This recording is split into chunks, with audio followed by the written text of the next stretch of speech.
नमस्कार. 19व्या शतकामध्ये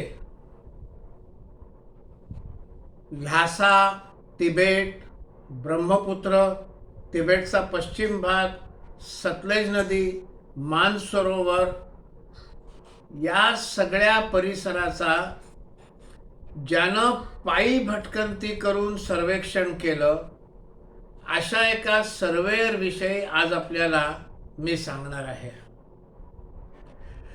त्या काळामध्ये सर्वेक्षणाची आधुनिक उपकरणं ही उपलब्ध नव्हती आणि काही परिस्थितीच्या रेट्यामुळे असलेली उपकरणं देखील वापरणं शक्य नव्हतं. अशा परिस्थितीमध्ये एवढा मोठा सर्वे ज्यानं केला, अशा त्या सर्वेयरचं नाव आहे नैन सिंग रावत. हा उत्तराखंडमधल्या जोहर व्हॅली, जी तिबेट आणि उत्तराखंडच्या सीमेवर आहे, या ठिकाणी 21 नोव्हेंबर 1830 मध्ये त्याचा जन्म झाला. हुशार होता. आपलं शालेय शिक्षण संपल्यानंतर हा आपल्या वडिलांसोबत तिबेटमध्ये भ्रमण करायला गेला. तिबेटमध्ये यांनी आपल्या वडिलांसोबत अनेक ठिकाणांना भेट दिली.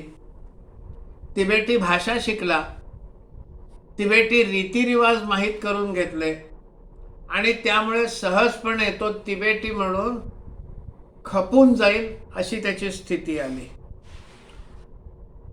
पुढे 1856 मध्ये सेल्झिंग ट्वेट या जर्मन बंधूंशी त्याचा संबंध आला. या जर्मन बंधूंना इंग्लंडने त्या भागाच्या सर्वे करण्याचं कॉन्ट्रॅक्ट दिलं होतं. तेव्हा याचा त्यांच्याशी संपर्क आला. त्याला सर्वेची हळूहळू माहिती झाली. हुशारीमुळे तो आणखीन चांगल्या प्रकारे ते सगळं शिकला आणि ते शिकल्यानंतर या बंधूंना असं वाटलं की याला आपण युरोपला घेऊन जाऊ, जर्मनीला घेऊन जाऊ, पण यानं ते नाकारलं. या सेल्झिंग ट्वीट बंधूंनी मग इंग्लंड सरकारकडे याची शिफारस केली आणि याचं नाव मग इंग्लंड सरकारच्या फायलीमध्ये आलं. 1791 मध्ये ईस्ट इंडिया कंपनी आणि इंग्रज सरकार यांनी तिबेटसोबत व्यापारी संबंध निर्माण करायचे या उद्देशानं प्रयत्न सुरू केले. पण नेमकं त्याच काळामध्ये नेपाळ आणि चीनमध्ये संघर्ष, नेपाळ आणि तिबेटमध्ये संघर्ष झाला आणि त्या संघर्षाचा परिणाम असा झाला की तिबेटवर क्विंग राजवंशानं आपला ताबा निर्माण केला आणि परकीयानं तिथे प्रवेश बंद केला.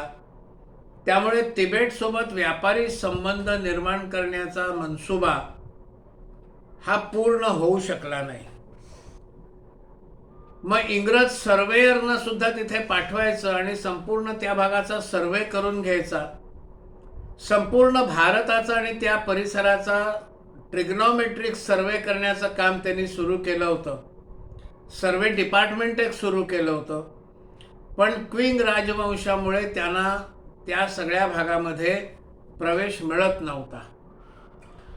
मग आता काय करायचं, असा सगळा विषय हा त्यांच्या मनामध्ये आला आणि जवळजवळ 70 वर्ष हा विषय मागे पडला. आणि मग थॉमस मॉन्टगोमेरी या लेफ्टनंटनं असं सुचवलं की स्थानिक जे लोक आहेत त्यांना सर्वेसाठी पाठवलं पाहिजे, ते सहज जाऊ शकतील. आणि म्हणून मग नैन सिंग आणि त्याचा भाऊ मणी या दोघांनाही ते देहरादूनला, जिथे सर्वे डिपार्टमेंटचं मुख्यालय होतं, तिथे आणलं. तिथे त्यांना प्रशिक्षण दिलं. ही सगळी सर्वे करण्याची उपकरणं ही कशी वापरायची हे देखील शिकवलं. पण यांना माहिती होतं की ही लोक सर्वे करायला आले, असे जर त्या तिबेटच्या राजाला कळलं तर सर्वे तर होणारच नाही, कदाचित यांना सुद्धा अटक होईल. त्यामुळे मग जेवढी उपकरणं नेता येतील ती कशी लपवून न्यायची, ती कशी लपवायची, आणि जिथे उपकरणं लागतील पण नेताच येत नाहीत त्या ठिकाणी उपकरणांशिवाय हे काम कसं करायचं त्याचं नवीन नवीन टेक्निक, तंत्र ही तिथे विकसित केली गेली.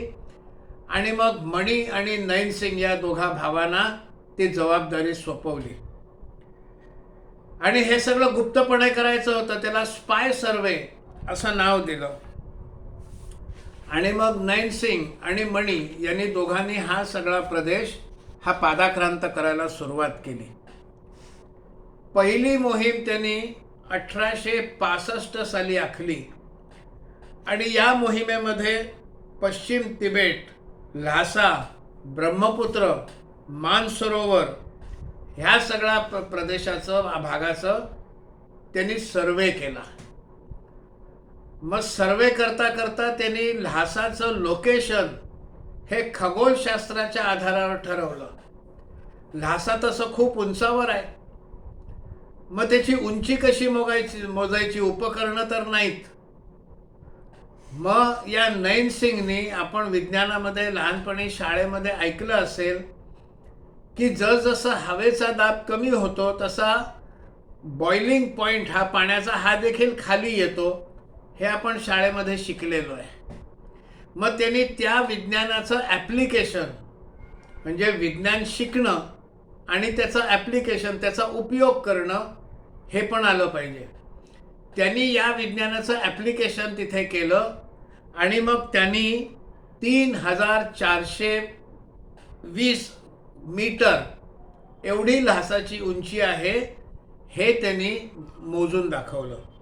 पुढे आधुनिक उपकरणांनी जेव्हा ल्हासाची उंची मोजली गेली तेव्हा ती 3540, म्हणजे 3420 आणि 3540, 120 मीटरचाच फक्त फरक पडला. विना उपकरण त्यांनी ते मोजलेलं होतं, हे लक्षात घेतलं पाहिजे. दुसरी मोहीम त्यांनी 1867 साली सुरू केली.